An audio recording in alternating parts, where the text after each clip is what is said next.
Boa noite a todos, boa noite aos internautas. Vamos dar continuidade ao estudo do livro Palavras de Vida Eterna. Já faz algum tempo que a gente vem estudando esse livro. Nós estamos na lição 78 e hoje a gente vai estudar Melhorando Sempre. Esse estudo eu sempre começo com um prefácio de Emmanuel, né? E Emmanuel fala para a gente no inicinho do livro. Estamos agrupados nessas páginas, os leitores amigos e nós outros, procurando o sentido de teus ensinamentos com as chaves da doutrina espírita que nos legaste pelas mãos de Allan Kardec. Reunidos, pois, a fim de ouvir-te as lições claras e simples, nós te pedimos entendimento.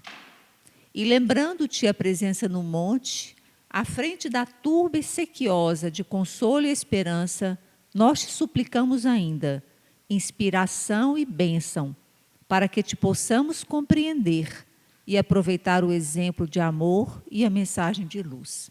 Esse é o prefácio que Emmanuel faz, e é exatamente isso que a gente pede, que a gente tenha um entendimento, que a gente consiga, pelas mãos de Kardec e da doutrina, compreender as lições tão simples e claras que são desse livro, né? A gente vê que são pequenas lições, mas repletas, com poucas palavras, mas repletas de significado.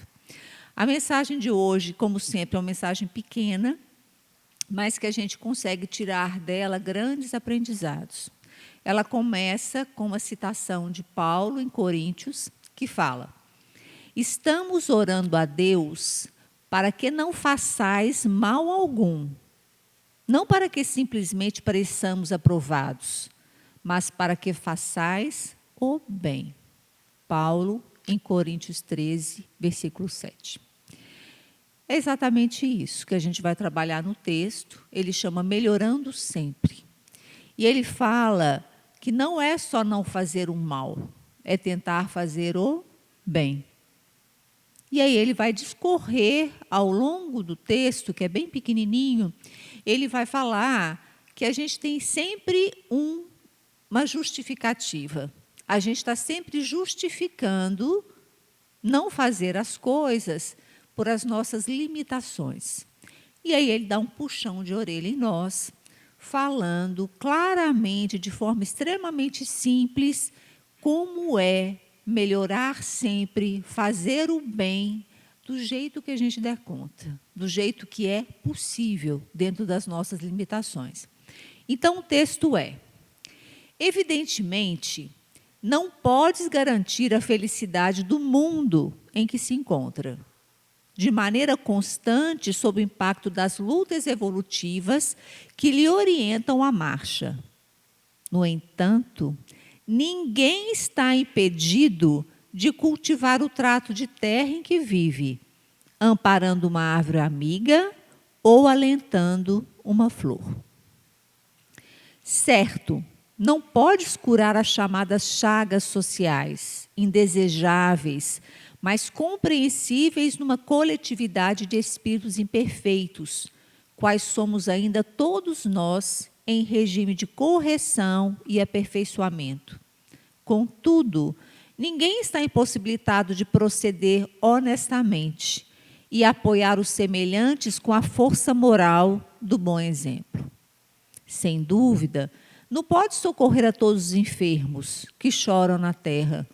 Entretanto, ninguém está proibido de atenuar a aprovação de um amigo ou de um vizinho, propiciando-lhe a certeza de que o amor não desapareceu dos caminhos humanos. Indiscutivelmente, não pode sanar as dificuldades totais da família em que vive. Todavia, ninguém está interditado no sentido de ajudar a um parente menos feliz ou cooperar na tranquilidade que se deve manter em casa. Não te afastes da cultura do bem, sob o pretexto de nada conseguires realizar contra o domínio das atribuições que lavram no planeta. O Senhor nunca nos solicitou o impossível e nem nunca exigiu da criatura falível espetáculos de grandeza compulsória. Conquanto Existam numerosos desertos, a fonte pequenina corre confiante, fecundando a gleba em que transita. Não nos é facultado corrigir todos os erros e extinguir todas as aflições que campeiam nas trilhas da existência, mas todos podemos atravessar o cotidiano, melhorando a vida e dignificando-a em nós e em torno de nós. Né? Então, cada parágrafozinho tem 2 momentos. Ele fala, ninguém está te cobrando sanar todas as aflições do mundo, mas você pode. Ninguém pode curar todos os enfermos do planeta, mas você pode. E aí ele sempre vai dar a segunda alternativa, né? E é disso que a gente vai falar. É óbvio que nós estamos no mundo de provas e expiações. Isso faz com que todos nós nessa sala e todos nós nesse planeta tenhamos algo em comum, que é a imperfeição. Um ou outro está aí em regime missionário, né? Em caráter missionário. Mas a gente sabe que são poucos. A grande maioria dos que estão presentes na órbita da Terra hoje são pessoas em processo de reeducação. São processos de aprendizados via a nossa imperfeição. Por isso que nós estamos juntos no mundo de provas e expiações. Se nós somos todos imperfeitos, obviamente, nós temos limites. E é isso que o texto fala. Nós temos limites no sentido de auxiliar o planeta, todos os enfermos, todas as mazelas, nós não vamos conseguir de fato. Porque nós também somos imperfeitos. Nós também temos nossas dificuldades. Então, o primeiro ponto que o texto nos coloca é a nossa limitação. Limitação enquanto seres humanos em evolução. Uma limitação enquanto seres imperfeitos. E aí o texto nos coloca, olha as limitações que ele nos coloca. Evidentemente, não podes garantir a felicidade do mundo que se encontra de maneira constante. A gente não consegue garantir a felicidade para o planeta inteiro. Certo, não podes curar as chamadas chagas sociais indesejáveis. A gente consegue sarar todas as chagas da desigualdade, da pobreza, das mazelas sociais, da violência. A gente não consegue.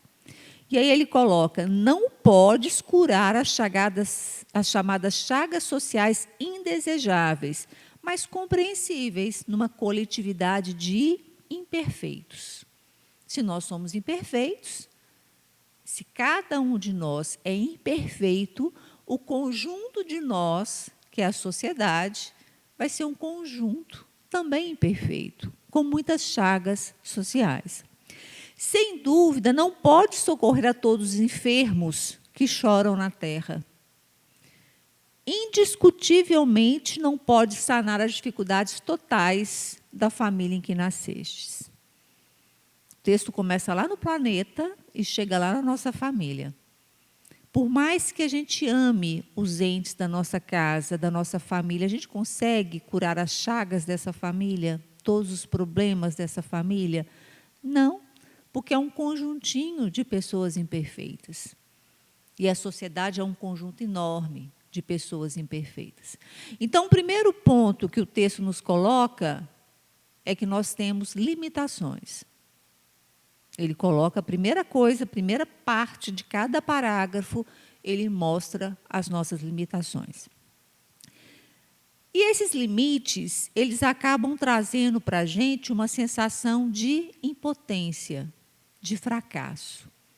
Se eu não consigo consertar a sociedade mesmo, se eu não consigo acabar com o lixo, por exemplo, vamos pensar na coisa básica do lixo da minha casa, né, o lixo que a gente acumula ao longo dos anos aí no planeta, se eu não consigo mudar o número de assassinatos no Brasil, se eu não consigo mudar a corrupção no Brasil, se eu não consigo mudar a minha sociedade, se eu não consigo mudar os problemas da minha família, isso pode gerar em nós uma sensação de desesperança e de fracasso. E a gente corre o risco de ter aquela chamada expressão, eu lavo as minhas mãos. Não é assim? A gente não faz isso em casa, você tenta, de uma hora você fala, não, lavei as mãos. Tentei várias vezes, não consegui, não tento mais. Tentei mudar a questão política no Brasil, vou votar consciente. Desisti, não quero mais, não dou conta, porque... Né? É assim. A gente acaba, esses limites, eles acabam nos trazendo uma sensação de desesperança, uma sensação de um limite tão grande que, de fato, eu não consigo fazer nada. E é melhor lavar as mãos. É melhor cuidar de mim e, olhe lá, está muito bom. Né? E quando a gente fala de lavar as mãos, o que significa lavar as mãos? Significa estar se isentando de qualquer culpa ou prejuízo que possa acontecer por sua responsabilidade. Só que tudo tem um contexto, né? Como é que eu posso lavar as mãos se eu faço parte dessa história? Se meu lar é um lar complicado, eu escolhi estar ali. No meu processo reencarnatório, eu escolhi nascer dessa família. Eu escolhi estar ali dentro para que eu possa, de fato, evoluir e ajudar as pessoas que estão em torno a evoluir comigo. Como é que eu vou lavar as mãos? Né? Então, o texto ele coloca inicialmente os limites, e a gente tem que tomar muito cuidado para que esses limites não se tornem tão grandes que a gente fique inerte. Acho que não pode absolutamente nada, porque é demais para mim. É demais curar o planeta, é demais curar os enfermos, é demais salvar ecologicamente o planeta, é demais para mim mudar as questões políticas, é demais para mim mudar a minha família, então eu vou lavar as mãos. Mas o texto ele tem 2 momentos em cada parágrafo. O primeiro é esse limite, que a gente corre o risco de cair nessa armadilha, de achar que o limite é tão grande que eu não consiga absolutamente fazer nada. Né? E aí o texto coloca o outro lado. Ele coloca as possibilidades. Aí o texto fala, no entanto, ninguém está impedido de cultivar o trato de terra em que vive, amparando uma árvore amiga ou alentando uma flor. Isso é a segunda parte do primeiro parágrafo. A segunda. Ninguém está impossibilitado de proceder honestamente e apoiar os semelhantes com a força moral do bom exemplo. Ninguém está proibido de atenuar a aprovação de um amigo ou de um vizinho, propiciando-lhe a certeza de que o amor não desapareceu dos caminhos humanos. Ninguém está interditado no sentido de ajudar um parente menos feliz ou cooperar na tranquilidade que se deve manter em casa. Então, estão vendo que são coisas simples? Quando a gente pensa em grandes conquistas, eu vou salvar o planeta ecologicamente falando, a gente sabe que a gente não vai dar conta. E isso vai causar uma desesperança em nós que vai nos tornar inerte e a gente vai lavar as mãos. Mas quando ele fala, cuida de uma árvore, regue uma flor, ampare um vizinho, dê um bom exemplo, ajude um parente menos feliz. É tudo muito acessível a todos nós. Então, o texto ele é muito claro que a gente vai melhorar sempre quando a gente fizer, de fato, aquilo que está ao nosso alcance. Então, ele sempre começa, no entanto, ninguém está impedido. Ninguém está impossibilitado, ninguém está proibido, ninguém está interditado.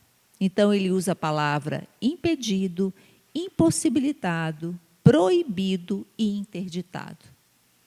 Ninguém está proibido, nem impossibilitado, nem interditado. Ninguém, nenhum de nós está com as mãos e a mente amarrada. Então, a gente pode fazer o que é possível dentro da nossa pequenez, dentro das nossas limitações.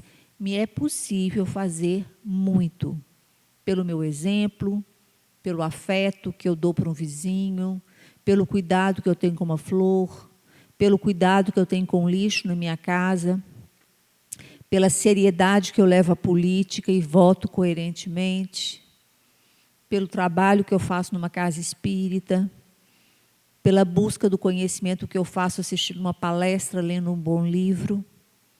Isso são pequenas coisas que eu faço que vão me melhorar sempre. E em cadeia vão melhorar a minha família, vão melhorar a minha sociedade e vão melhorar o planeta. Hoje, esse ano, nessa existência, não. Ao longo de muitas e muitas existências. Se a gente vai e volta nesse exercício de aprendizados, obviamente, um coletivo que vai e volta, evoluindo, obviamente, a gente vai chegar um dia num planeta de regeneração. Né? Então, é um processo que demanda tempo e disciplina. O que Chico falava, né? O que Emmanuel falava com Chico? Disciplina, disciplina e disciplina. Porque se nós tivermos disciplina, nós conseguimos entender os nossos limites e, por disciplina, a gente consegue mudar esses pequenos hábitos que, ao longo do tempo, fazem grandes diferenças. Tá? Então, a gente tem, ao final do texto, o texto nos dá uma ordem. Não te afastes da cultura do bem, sob o pretexto de nada conseguires realizar. O que está pedindo? Não lave as mãos. Você tentou, você fala, não, lava as mãos, larga isso. Está pedindo que, em momento algum, a gente não abandone a cultura do bem, sob nenhum pretexto. Que eu me mantenha firme nessa cultura do bem. O Senhor nunca nos solicitou o impossível e nem nunca exigiu da criatura falível, que nós somos falíveis pelas nossas imperfeições, espetáculos de grandeza compulsória. Ninguém está pedindo isso para a gente. Ninguém está pedindo para a gente transformar a nossa família de água para o vinho numa única existência. Ninguém está pedindo para a gente ações impossíveis que a gente não vai conseguir. A única ordem que nos é dada nesse texto é: não abandone, sob pretexto algum, a cultura do bem. Não nos é facultado corrigir todos os erros e extinguir todas as aflições, mas todos podemos atravessar o cotidiano. Atravessar o cotidiano quer dizer viver o dia a dia, melhorando a vida e dignificando-a em nós e em torno de nós. É esse que é o texto. É um texto pequeno, simplório, né? Que fala da nossa responsabilidade em relação à cultura do bem. Mesmo que eu consiga pouco, mesmo que eu consiga um mínimo, mas que esse mínimo seja um cotidiano, seja diário, faça parte desse cotidiano para que eu possa ressignificar essa vida para mim e em torno de mim. E aí, quando o texto chama, né, melhorar sempre, o texto chama isso, melhorar sempre. O que é melhorar? Não é um pouquinho cada dia alcançar objetivos. No dicionário fala mudar alguém ou algo ou a si mesmo para um estado, uma situação, uma condição melhor. Produzir ou adquirir melhora. Tornar-se melhor, aperfeiçoar-se. né? Então, se o texto fala melhorar sempre, tornar-me melhor sempre, tornar-me melhor, aperfeiçoar, mudar para melhor.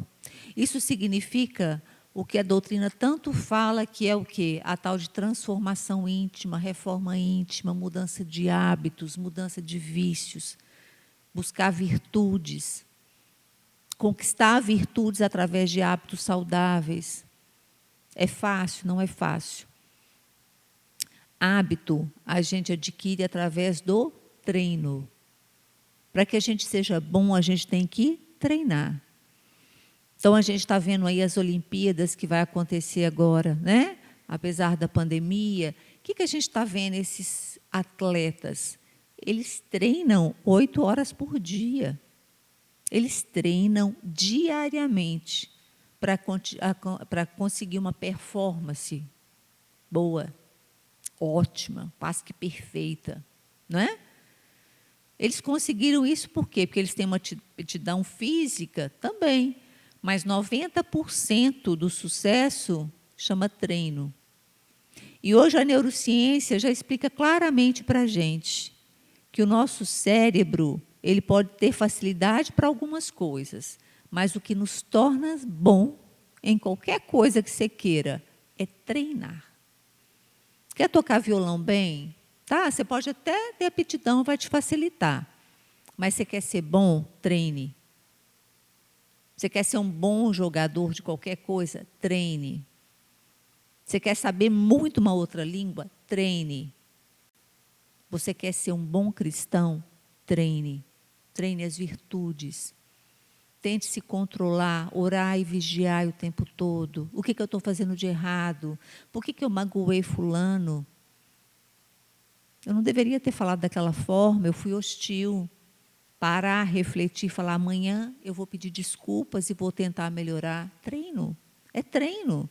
Ou vocês acham que a gente se transforma em bom porque você quer e no outro dia você fica bom? Vocês acham que uma pessoa que passou a vida toda cobiçando a vida do outro, invejando, fofocando, impaciente, intolerante, rabugenta, essa pessoa difícil, ela vira e fala assim, a partir de amanhã eu vou ser outra pessoa. Ela até tenta se controlar no primeiro dia, mas no segundo dia, não é assim? Quem é diabético, quem é fumante, quem é usuário de drogas ilícitas, sabe o quanto é difícil você transformar um vício, você sair de um vício, do doce, do cigarro, da bebida. É difícil demais, não é?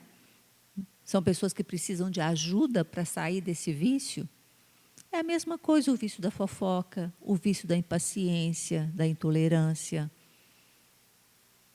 o vício do egoísmo, o vício da hipocrisia. A gente também precisa de ajuda para mudar esses vícios. E que nos ajuda a casa espírita, o evangelho, a doutrina, porque a gente precisa de ajuda, não é fácil, né? E é um processo difícil que depende de quê? De treino, para eu melhorar. E o que significa sempre? Na totalidade do tempo. Então, o texto nos cobra uma coisa muito difícil, que ele fala melhorar sempre. Então, ele pede que a gente mude para um estado, uma situação melhor, sempre, o tempo todo, eternamente, perpetuamente, a cada instante, sem exceção, constantemente, continuadamente. Então, não adianta eu querer ser bom só amanhã. O texto está pedindo para a gente ser bom sempre. Tentar ser virtuoso sempre. Tentar melhorar todos os dias, em todo o tempo, eternamente. Isso quer dizer que é nessa vida e nas próximas que virão. Esse compromisso de se colocar numa posição de melhoria constante. Não lavar as mãos nunca. Não cabe a nós espíritas essa palavra, essa expressão, lavar as mãos. Isso não faz parte do nosso vocabulário. Se eu sou um cristão e eu quero evoluir, eu não posso lavar as mãos. Eu tenho que me haver com a situação. Tem um problema na minha casa, na minha família, eu não posso simplesmente virar para o meu filho, para a minha esposa, para o meu marido, meu tio, meu pai, e falar, olha, lavei as mãos. Não. Nós não temos essa... Aliás, pelo livre-arbítrio a gente tem, né? Quem quiser lavar as mãos o tempo todo, a doutrina espírita nos deixa muito livre para isso. Eu posso falar assim, que se dane esse país, que se dane esse Covid, que se dane minha família, que se dane esses usuários de droga que estão aí na rua. Tem muita gente que faz isso. Fecha os olhos, isso não faz parte do meu mundo. Não é assim? Não tem gente que está lá em cima, em determinadas situações, e fala aquilo ali não faz parte do meu mundo. Faz. Nós somos no mesmo planeta, faz parte. O que acontece do outro lado do mundo tem a ver com a gente. Então, a gente não pode lavar as mãos. A gente tem que se haver com a situação. Aí o texto fala, é impossível determinadas coisas? São impossíveis. Você não precisa fazer grandes coisas, mas fazer dentro do seu possível. Dentro das mínimas coisas do seu dia a dia. É isso que o texto nos pede. E é um processo. Vocês acham que é fácil? Não é. Então, chama conquista. Eu tenho que conquistar essa melhoria dia a dia, mês a mês, ano a ano, existência a existência.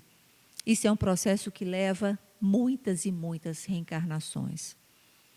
Então, para que a gente atenda ao pedido de Jesus, sede perfeitos como o vosso Pai Celestial, até a gente chegar lá, a gente vai caminhar muito. Então, é uma conquista diária, porque é um processo muito longo, né? Então, vocês já viram, você fala assim, eu quero fazer engenharia. Quero fazer engenharia elétrica. Uma criança de 7 anos, eu vou ser engenheiro. Tá? Ele tem 7 anos. Ele vai conseguir ser engenheiro no dia seguinte? Não.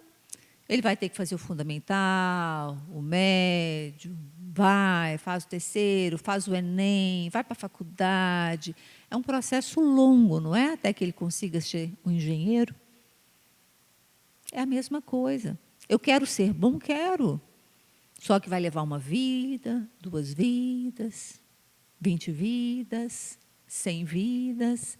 São processos longos. E aí, quando a gente fala assim, vai demorar 20 vidas, aí a gente fica com preguiça.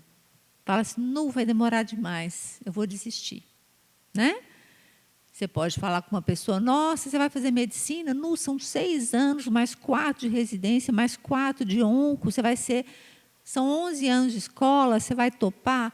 Aí a pessoa, o que acontece? Se a gente fizer uma conquista diária, a gente não perde a esperança de seguir. Então, você fala assim, eu vou ser uma pessoa mais caridosa, eu vou ser uma pessoa mais tolerante.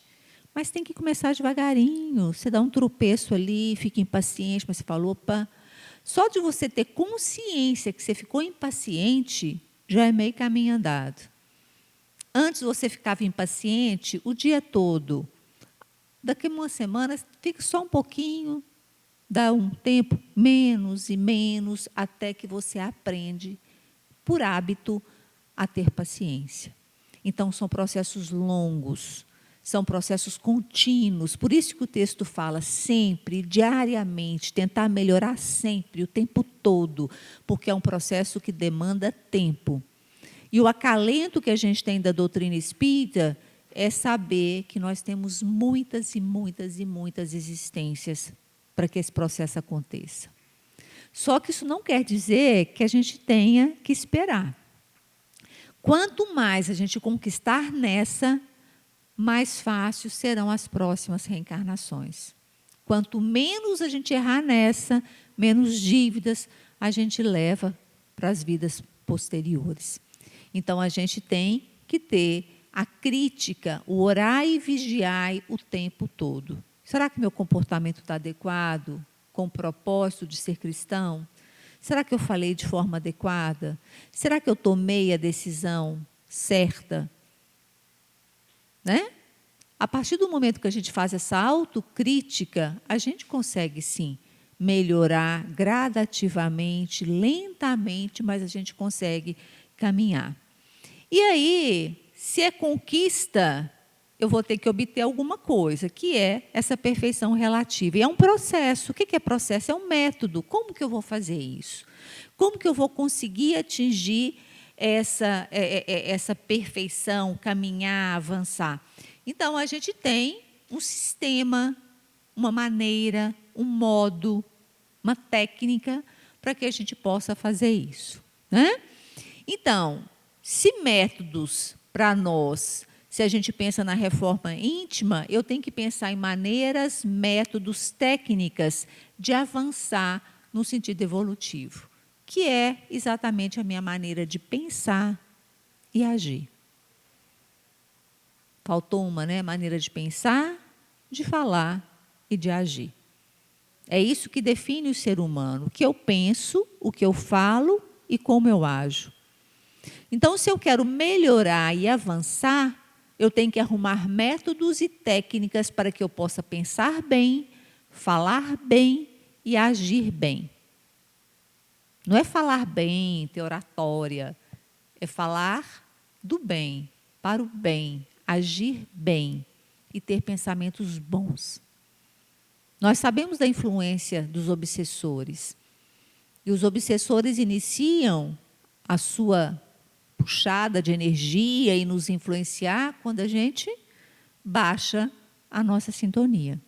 Então, eu preciso manter o meu pensamento elevado pelas orações, pelos pensamentos bons, para que eu consiga falar, da minha boca saiam palavras do bem, palavras que vão acalentar, confortar, ajudar, amparar, e que eu haja de forma condizente com aquilo que eu penso e com aquilo que eu falo. Que os meus atos sejam atos do bem, atos para a justiça, atos para a melhoria da minha vida e da vida do outro. Então, quais são essas técnicas? Qual que é o norte? Como? Qual a referência? O norte a gente já sabe, onde a gente quer chegar? Na perfeição relativa lá na frente, eu quero ser um espírito top. Eu quero estar lá evoluído, eu quero estar virtuoso, não é? Não é isso que eu quero chegar lá na frente? Como? Qual a referência que a gente tem? A gente tem Cristo, que é referência maior e melhor que Jesus Cristo, e a doutrina espírita. Eles são os nossos nortes, os nossos mapas, as nossas técnicas para a gente alcançar essa melhoria constante. Então, quais medidas eu vou tomar para que eu possa melhorar? Primeiro, vivência dos ensinamentos de Jesus, os mandamentos, os aprendizados que a gente tem do Evangelho, as bem-aventuranças. Né? O Sermão do Montanha, ele nada mais é do que um esquema de aprendizado, de ser humilde, de ser justo, de ser manso. Não é assim? Bem-aventurados todos esses. Então, são formas de vivência que a gente tem. Vivência dos preceitos da doutrina espírita. A doutrina espírita é fantástica em nos ajudar a evoluir, a crescer. Entender nossos limites, o texto fala disso o tempo todo. Eu tenho que me conhecer e saber das minhas possibilidades e dos meus limites. Eu não dou conta de tudo. Eu tenho limites, muito limites, e eu tenho que reconhecê-los e entender que nesse momento eu consigo fazer pouco, né? Compreender nossas fraquezas, fazer sempre o possível em prol do nosso conhecimento e educação. A doutrina espírita ela não coloca muito esse caráter pedagógico. É por isso que a gente tem palestras. As palestras são nossos aqui, hoje sou eu, amanhã é você. Por quê? Ela nos coloca no lugar de eternos aprendizes. Então, o fato de eu estar aqui agora não significa que eu sei mais ou menos que vocês. Nós estamos todos juntos no processo de aprendizagem, né? Fazer todo o possível para auxiliar os entes familiares, nossa família, aquilo que é mais próximo, a gente sabe o quanto que é difícil. Fazer todo o possível em prol do outro e fazer sempre o bem. É esse o tema, né? O que o texto nos pede? Não te afastes nunca da cultura do bem. Tá? Eu estou vivendo um momento muito difícil, né? Pessoal, eu perdi meus pais pelo Covid, tem 1 mês, eles morreram juntos. E o papai, ele tinha sempre uma historinha. Ele sempre falava de algumas histórias mesmo, assim, da cultura, assim mesmo, né? E ele tinha uma história que eu fiquei pensando muito hoje no estudo, quando eles me convidaram agora na hora do almoço. Ele sempre brincava assim, que tinha uma pessoa muito simples, muito simplória, pobre, que não tinha absolutamente nada, que ele era muito querido por um cara muito rico, e esse cara rico deu uma caneta Montblanc para ele. Não sei se vocês conhecem, mas Montblanc é uma caneta top, uma caneta carésima, né? Muito cara, tem algumas todas de ouro. Tudo. E ele deu uma caneta chique demais para esse rapaz que não tinha absolutamente nada. E aí ele ficou todo satisfeito com a caneta, mas ele olhou a caneta, foi para casa e pegou as roupas dele, as camisas, punha Montblanc, e falava, como é que eu vou usar uma caneta dessa com uma camisa dessa? Tem como, minha camisa está toda velha, feia, rasgada, como é que eu vou pôr uma Montblanc numa caneta dessa? E aí ele trabalhou e conseguiu comprar uma camisa compatível com a Montblanc, que ele colocava aqui, ficava linda. Aí ele olhou e falou assim, como é que eu vou usar uma Montblanc com uma camisa linda e eu não tenho uma calça? E aí ele tentou de novo, tentou, trabalhou, comprou uma calça. E aí, sucessivamente, ele vai, agora eu tenho a calça, eu tenho a camisa, aí eu estou lindo com a Montblanc. Mas eu não tenho sapato. E aí começa a história, ele trabalha, então compra o sapato, a calça, a camisa, compatível com a Montblanc. Sucessivamente, ele fala, agora eu preciso de um blazer. Como é que eu vou usar uma Montblanc? Montblanc precisa de um blazer. E aí ele compra um blazer. Aí ele fala, como que agora um homem de Montblanc, com gravata, calça, tudo lindo, vai andar a pé, de bicicleta? Não vai combinar. Então, eu vou trabalhar e vou comprar um carro. E aí, sucessivamente, por causa de um precioso presente que ele ganhou. E eu faço muita comparação desse presente com a doutrina e com o Evangelho. Nós todos ganhamos um Evangelho.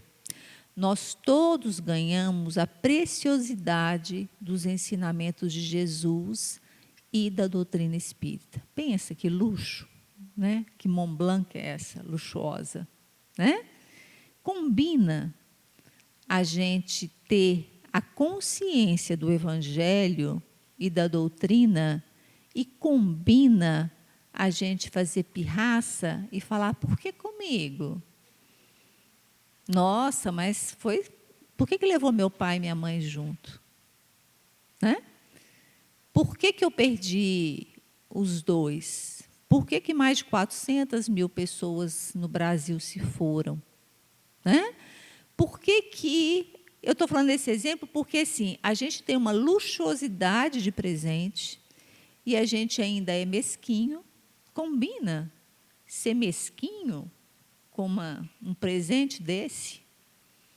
Combina ter raiva do outro, agredir o outro verbalmente, sendo que você tem o Evangelho e a doutrina? Combina a gente brigar na rua porque um cara te fechou no trânsito? Você fala, não. Né?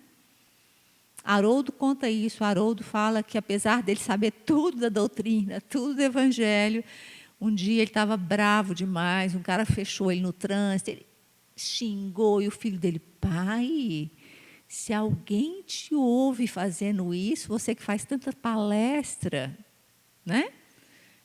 O que Haroldo está contando para a gente nesse exemplo corriqueiro dele? Que a gente ainda não consegue fazer jus a essa Mont Blanc. Né?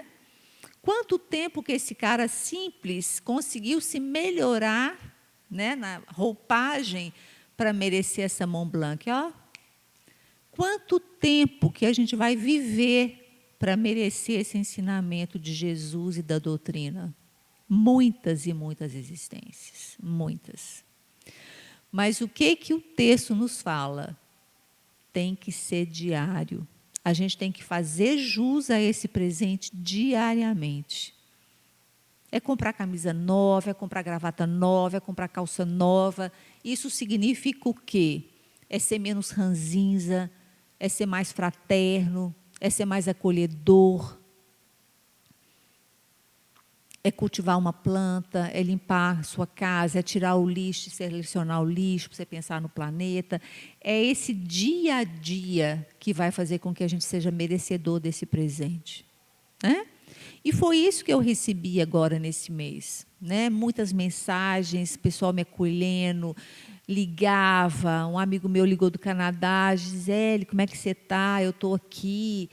Então, assim, é isso, é uma palavra amiga, é acolher quem sofre, é ajudar no centro. São coisas simples, uma palavra de afeto, né? Orar para essas pessoas que estão com Covid, para suas famílias, para aqueles que perderam, como eu. Então, são coisas simples que vai fazer com que a gente seja merecedor desse presente tão lindo e tão especial que a gente ganhou, porque nós já temos consciência desse presente. É diferente de uma pessoa que não tem consciência do evangelho e da doutrina. Nós temos. E a nossa responsabilidade, então, é muito maior. Então, gente, era isso, né? O texto, ele nos coloca nessa posição de saber que nós somos limitados, nós não daremos conta de tudo, mas que é possível que a gente faça um pouquinho todo dia. Eu espero que a gente saia daqui com esse compromisso de fazer um pouquinho por dia e que a gente seja merecedor desse presente que a gente ganhou, tão especial. Tá? Boa noite, muito obrigada, fiquem com Deus.